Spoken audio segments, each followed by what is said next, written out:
buffer zone. A handful of demonstrators gathered outside the Supreme Court as the justices heard arguments about protests outside abortion clinics. They're looking at the constitutionality of a Massachusetts law that creates buffer zones outside the clinics.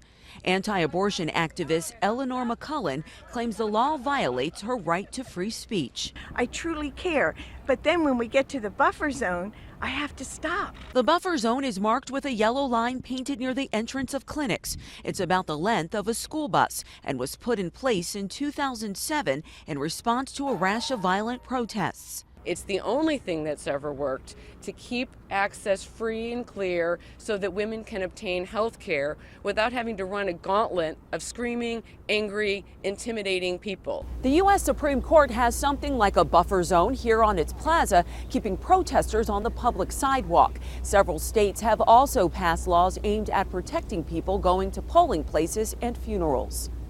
In 2000, the High Court upheld a Colorado law creating a buffer zone around abortion clinics, but the makeup of the court has changed.